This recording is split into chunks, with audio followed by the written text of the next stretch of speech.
High everyone welcome to teens body Arunima.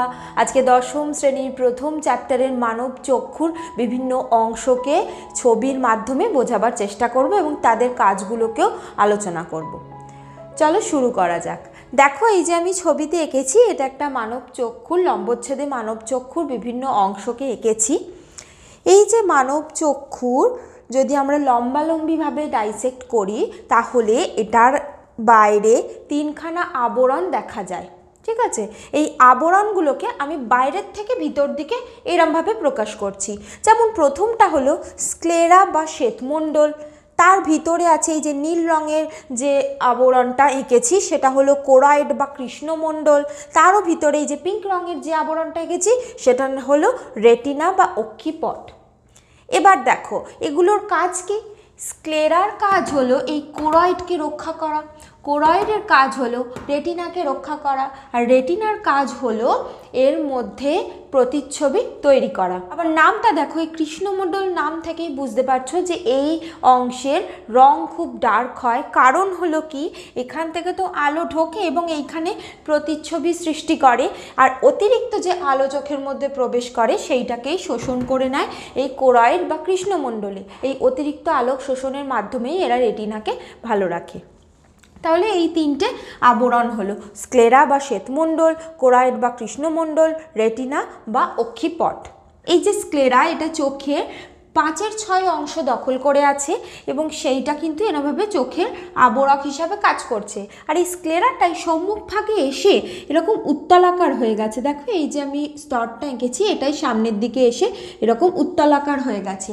এইটা তখন প্রতিসারক মাধ্যম হিসাবে কাজ করে, মানে এর ভিতর দিয়ে আলো প্রবেশ করে এবং সেটা এর ভিতর দিয়ে প্রতিসৃত হয়, সেজন্য এটা প্রতিসারক মাধ্যম হিসাবে কাজ করে।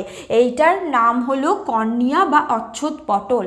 তাহলে এই স্ক্লেরারই একটা অংশ, মানে স্ক্লেরারই অংশ যেটা সামনের দিকে এসে এরকম উত্তলাকার হয়ে গেছে, এইটাকে বলছে কর্নিয়া। এই যে স্ক্লেরা আর এই যে কর্নিয়া বা অচ্ছদ পটল এই দুটোই তন্তুময় বহি আবরকের মধ্যে পড়ে, অর্থাৎ একদম বাইরের আবরক যেটা হলো তন্তুময় সেই দুটোর মধ্যে হলো স্ক্লেরা আর কর্নিয়া।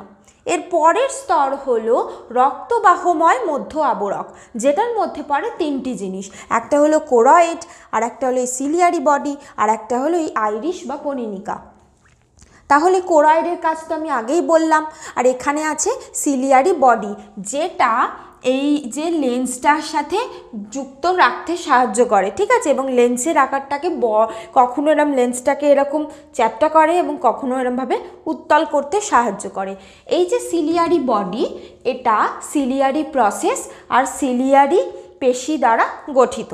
তারপর আসি আইরিশ বা কনিনিকা, এই অংশটা দেখো এইটা কোন জায়গায় অবস্থান করে ছবি দেখে বোঝার চেষ্টা করো, মনে থাকবে। দেখো এই যে সামনের দিকে অবস্থান করছে কর্নিয়া আর এই যে লেন্স, এই দুটোর মাঝে অবস্থান করছে এই আইরিশ বা কনিনিকা। দেখো এরম একটা এক্সটেনশন রয়েছে, এরম একটা এক্সটেনশন রয়েছে যেটা লেন্সের সামনে। এর কি কাজ? ধরো যখন তুমি উজ্জ্বল রোদে গেছো তখন দেখবে আমরা কি করি, আমাদের চোখের লেন্স ছোট হয়ে যায়, তাই তো।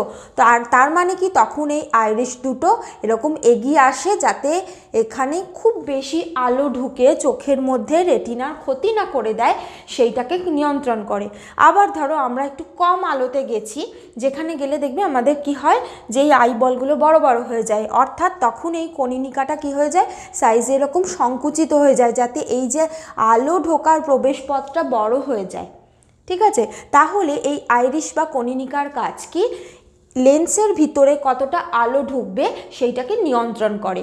যদি খুব বেশি আলোতে আমরা বার হই তখন এই কনিনিকা কি করে, আলো পথটাকে সংকুচিত করে দেয়। যখন আমরা একটু অন্ধকার জায়গায় যাই তখন কি করে, এই আলোর পথটাকে এরা নিজেরা সংকুচিত হয়ে যায় যাতে আলোর পথটা প্রসারিত হয়ে যায়। এরপর আসি স্নায়ুময় অন্ত আবরকে, সেটা হলো রেটিনা। এই রেটিনার মধ্যে সমস্ত যে প্রতিবিম্ব সেগুলো তৈরি হয়। এখান দিয়ে আলো প্রবেশ করে, লেন্সের মাধ্যমে আলো প্রতিসৃত হয়, নিয়ে রেটিনার ওপর কোনো বস্তুর যে প্রতিবিম্ব সেটা গড়ে ওঠে। এই যে রেটিনা, এই রেটিনার মধ্যে দুরকম কোষ থাকে, রড কোষ আর কোন কোষ। রড কোষের মধ্যে একরকম রঞ্জক থাকে, সেটার নাম হলো রোডোপ্সিন। আর কোন কোষের মধ্যে যে রঞ্জকগুলো থাকে সেটা হলো আয়োডোপ্সিন আর সায়ানোপ্সিন। রড কোষ আমাদের কম আলোতে দেখতে সাহায্য করে, আর কোন কোষ উজ্জ্বল আলোতে দেখতে সাহায্য করে। আমাদের চোখের মধ্যে 11 থেকে 12.5 কোটি রড কোষ আছে, আর প্রায় 63 থেকে 68 লক্ষ কোন কোষ আছে, অর্থাৎ রড কোষের সংখ্যা বেশি। কারণ কি, এই রড কোষই যেহেতু আমাদের কম আলোতে দেখতে সাহায্য করে, তাই এই কোষের সংখ্যা অনেক বেশি পরিমাণ থাকে। তাহলে এই যে পিঙ্ক রঙের লেয়ারটা দেখছো, এর মধ্যেই থাকছে এই রড কোষ আর কোন কোষ।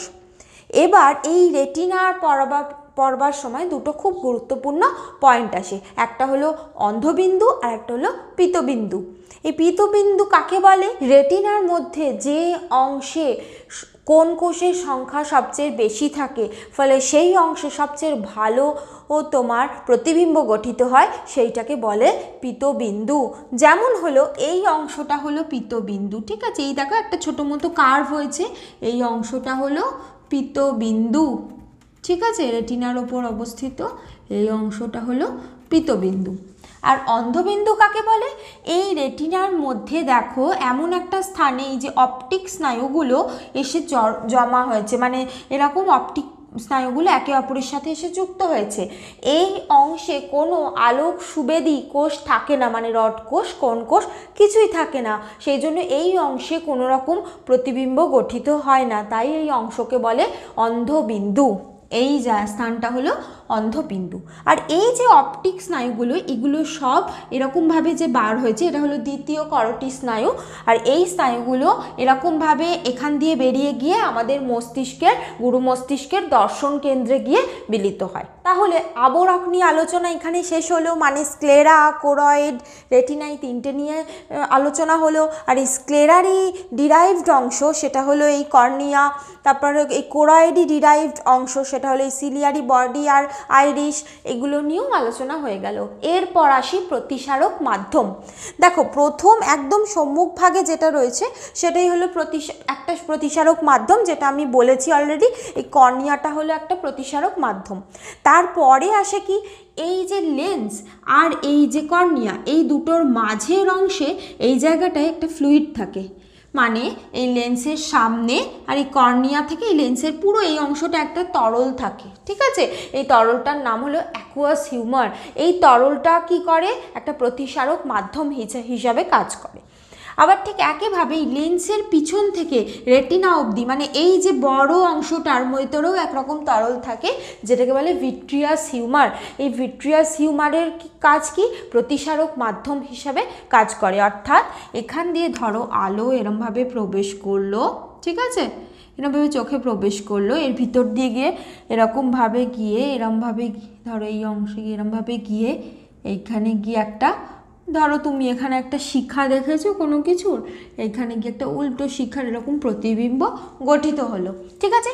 এই যে আলোটা এই মাধ্যমের ভিতর দিয়ে প্রতিসৃত হলো, এই প্রতিসৃত নির্দিষ্ট মাত্রা, মানে প্রতিসরণের নির্দিষ্ট মাত্রাটা বজায় রাখে হলো এই ভিট্রিয়াস হিউমার। এরপর আসি লেন্স। এই দেখো এই লেন্সটা এই দুটো লিগামেন্টের সাথে যুক্ত থাকে, লিগামেন্টগুলোর নাম হলো সাসপেন্সারি লিগামেন্ট। তাহলে এই লিগামেন্টটার নাম হলো কি? Suspensory ligament. সাসপেন্সারি লিগামেন্ট, ঠিক আছে? এই সাসপেন্সারি লিগামেন্টটা আবার তার পাশে এই যে সিলিয়ারি বডির সাথে যুক্ত থাকছে। আচ্ছা, লেন্সটা কীরকম দেখতে? উত্তল, মানে দুপাশেই এরকম উত্তল, মানে এপাশেও উত্তল এপাশেও উত্তল, ঠিক আছে? এটা স্ফটিকের মতো স্বচ্ছ হয়। আর এটার কাজ কি? এর ভিতর দিয়ে ধরো কোনো আলো এখানে প্রবেশ করলো, ঠিক আছে? এই আলোটাকে কী করে? এরমভাবে প্রতিসৃত করে দিয়ে এই রেটিনার ওপর গিয়ে বস্তুটাকে এরমভাবে ফোকাস করে, ঠিক আছে? তাহলে এইখান দিয়ে ধরো এই আলো ঢুকছে, এখান দিয়ে এই আলো ঢুকছে, তারপরে এখান দিয়ে প্রতিসৃত হয়ে গিয়ে এরমভাবে গিয়ে কোনো বস্তুকে এরকম ফোকাস করছে এবং সেই ফোকাসটাও করছে কার ওপর? রেটিনার ওপর। এই ফোকাস কিন্তু সর্বদাই রেটিনার ওপরই করতে হবে, মাঝের কোনো অংশে কিন্তু ফোকাস হয় না, তার কিন্তু তখন কিন্তু কোনো প্রতিবিম্ব গঠিত হবে না। এরপর আসি এই কনজাংটিভা বা নেত্রবর্তকলা। এইটা কোথায় অবস্থান করে? দেখো একদম কর্নিয়ার সামনের দিকে অবস্থান করে।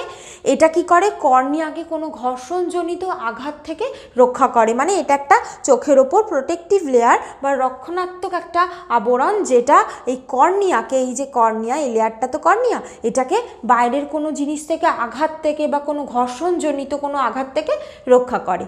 এরপর হলো অক্ষিপল্লব। এই অক্ষিপল্লব কি করে? বারবার আমরা চোখ পিটপিট করি বা এই চোখের পাতা পড়ে, তার ফলে কি হয়? আমাদের যে অশ্রু গ্রন্থির মধ্যে যে অশ্রু, সেটাকে চোখের মধ্যে ছড়িয়ে দেয়, তার ফলে চোখটা আর্দ্র থাকে এবং চোখের মধ্যে যদি কোনো ব্যাকটেরিয়া, ধুলোবালি এসব ঢোকে সেগুলোকেও বার করে দেয়। তারপর হলো অশ্রুগ্রন্থি। এটা অক্ষিগোলকের ওপরে এই যে আমাদের ঊর্ধ্বপল্লব, সেই ঊর্ধ্বপল্লবের নিচে, ব্যাপারটা বোঝা গেল, মানে এই যে চোখের পাতা, এর নিচে একটা বাদামের আকৃতির থাকে, সেখান থেকেই বার হয় অশ্রু। এই অশ্রুর মধ্যে থাকে লাইসোজাইম, সেই লাইসোজাইম চোখকে ভালো রাখে। চোখের মধ্যে যদি কোনো ব্যাকটেরিয়া ঢোকে তখন এই অশ্রুগ্রন্থি কিন্তু চোখকে ভালো রাখে। দেখো এই ছবিতে কিন্তু তোমরা এই মানব চক্ষুর ক্ষেত্রে কোনো পয়েন্ট কিন্তু বাদ দেবে না, প্রত্যেকটা পয়েন্ট খুব ভালোভাবে বুঝে পড়ার চেষ্টা করবে, মানে সর্বদা এগুলো যখন পড়বে না, ছবি দেখে দেখে পড়বে, এবং আমি যেভাবে ভাগ করলাম সেইভাবে পড়ার যদি চেষ্টা করো, তাহলে কোনটার কি কাজ, মানে কোনগুলো প্রতিসারক মাধ্যম, কোনগুলো তোমার আবরক, এগুলো ভাগ করে পড়লে তোমাদেরই কিন্তু পরীক্ষার সময় মানে কোনটার কি কাজ এটা ডিস্টিংগুইশ করতে তোমাদেরই সুবিধা হবে। সো এই লম্বচ্ছেদে মানব চক্ষুর বিভিন্ন অংশ কিন্তু খুব ভালো করে পড়তে হবে, পয়েন্টিংগুলো খুব ভালো করে তোমাদেরকে চিহ্নিত করতে হবে। পর আসি মানুষের এই দ্বিনেত্র দৃষ্টি। আমরা দুটো চোখ দিয়েই একটা বস্তুকেই ফোকাস করি, এবং এই যে দুটো চোখের মধ্যেই যে প্রতিবিম্ব গঠিত হয়, মাথার মধ্যে কিন্তু একই। যেমন ধরো আমি এখন শুটিং করছি, মানে আমি এখন দুটো চোখ দিয়ে কিন্তু আমার ক্যামেরাটাকে ফোকাস করেছি, তাই তো? অর্থাৎ এই যে দুটো চোখের মাধ্যমেই যে ইমেজটা তৈরি হয়েছে, সেটা আমার ব্রেনে গিয়ে একটার সাথে একটা এরমভাবে সমাপতিত হচ্ছে, ঠিক আছে? মানে ধরো তুমি একটা এরকমভাবে এই পেনটাকে দেখছো, মানে তোমার এই চোখের মধ্যেও একটা পেনের প্রতিবিম্ব গঠিত হয়েছে, বা ডান চোখের মধ্যেও একটা পেনের প্রতিবিম্ব গঠিত হয়েছে। এই দুটো প্রতিবিম্ব মস্তিষ্কের মধ্যে গিয়ে একটার সাথে একটা সমাপতিত হয়, এরমভাবে একটার সাথে একটা এরমভাবে ওপরে বসে। দুটো যদি ম্যাচ করে যায় তখনই কিন্তু আমরা সেই বস্তুটাতে ফোকাস করতে পারি। এটা হলো মানুষের দ্বিনেত্র দৃষ্টি। মানুষ ছাড়াও ধরো যাদের ক্ষেত্রে এরকম মানে ফ্রন্টের ভিউ আছে, ঠিক আছে, মানে ধরো প্যাঁচা, এবং প্যাঁচার মুখটা দেবে দুটো চোখ দিয়ে ওরা মানুষের মতোই দেখে। তারপর ধরো বিড়াল, ওদেরও মুখটা এরকম, তো মানে সামনের দিকে দুটো চোখ দিয়ে কিন্তু ওরা একটা ওয়াইড রেঞ্জে দেখতে পারে। কিন্তু গরু, কুকুর, ছাগল, এদের মুখটা কীরকম? এদের মুখটা ধরো এরকম সরু, তাই তো? তার ফলে দুটো চোখ দিয়ে কিন্তু ওরা দুপাশের দুটো জিনিস দেখে। বোঝা গেল? মানে ধরো একটা কুকুর ধরো একটা চোখ দিয়ে এপাশে দেখে আর একটা চোখ দিয়ে এপাশে দেখে, কিন্তু মানুষের ক্ষেত্রে বা দ্বিনেত্র দৃষ্টি যাদের আছে তারা কিন্তু দুটো চোখ দিয়ে একটা বস্তুকে ফোকাস করতে পারে। দ্বিনেত্র দৃষ্টির ক্ষেত্রে কিছু সুবিধা আছে। আমরা যখন দুটো চোখ দিয়ে একটা বস্তুতেই ফোকাস করি তখন তার ডেপথ, দৈর্ঘ্য, প্রস্থ, সে আমার থেকে কতটা দূরে আছে, এই ক্যালকুলেশনগুলো করা যায়। কিন্তু একনেত্র দৃষ্টির ক্ষেত্রে কিন্তু সেটা করা যায় না। মানে যখন ধরো একটা কুকুর, গরু, এরা যখন একটা চোখ দিয়ে যেটা দেখে সেটা দিয়ে কিন্তু ওই জায়গাটার সাথে ডিস্টেন্সের মাপ, যেটা দেখছে সেই বস্তুটা কতটা লম্বা, কতটা চওড়া, কতটা ঠিক, এগুলো কিছুই কিন্তু সে ক্যালকুলেট করতে পারে না। দ্বিনেত্র দৃষ্টির ক্ষেত্রে এটা হলো একটা অ্যাডভান্টেজ। এটার একটা তোমরা পরীক্ষা করতে পারো। যখন ধরো কোনো একটা বস্তুকে তোমরা যখন দেখছো, সেটা যে কোনো 3 ডাইমেনশনাল বস্তু হলেই হবে, সেটাকে একবার এক চোখ বন্ধ করে দেখবে, ঠিক আছে? তারপর দুটো চোখ খুলে দেখবে। একটা লক্ষ্য করবে যে দুটো চোখ যখন আমরা খুলে দেখি তখন কিন্তু সেই বস্তুটার কতটা ঠিক, কতটা লম্বা, কতটা চওড়া, এগুলো বেশি ভালোভাবে বুঝতে পারি একনেত্র দৃষ্টির থেকে। তাহলে একনেত্র আর দ্বিনেত্র দৃষ্টির মধ্যে পার্থক্য সহজেই তোমরা করতে পারবে। একনেত্র দৃষ্টিতে প্রতিটা চোখে আলাদা আলাদা প্রতিবিম্ব তৈরি হয়, আর দ্বিনেত্র দৃষ্টিতে প্রতিটা চোখে একই বস্তু ফোকাস হয়। নেত্র দৃষ্টির ক্ষেত্রে বস্তুর ধরো আকার, আয়তন, দূরত্ব এগুলো ঠিক ঠিক মাপা সম্ভব নয়, কিন্তু দ্বিনেত্র বস্তুর ক্ষেত্রে, দ্বিনেত্র দৃষ্টির ক্ষেত্রে সেটা সম্ভব। এই পার্থক্যটাও তোমরা পড়ে রাখবে, দুটোর মধ্যে জাস্ট ডিফারেন্সটা বোঝানোর জন্য। এইটা কনসেপ্ট ক্লিয়ার থাকলেই তোমাদের জন্য যথেষ্ট। আশা করি তোমাদের এই ভিডিওটা কাজে লেগেছে, তোমরা এখান থেকে বুঝতে পেরেছো। তোমাদের যদি এই ভিডিওটা ভালো লাগে তাহলে লাইক করো। তোমাদের একটা লাইকই কিন্তু আমাকে এই ভিডিও বানাতে কিন্তু উদ্বুদ্ধ করে, তাই প্লিজ লাইক করো, কমেন্ট করো। তোমাদের যদি কোনো প্রশ্ন থাকে কমেন্টে আমাকে জানাতে পারো, বন্ধুদের মধ্যেও শেয়ার করে দিও, আর সাবস্ক্রাইব করে আমার পাশে থাকো। Thank you.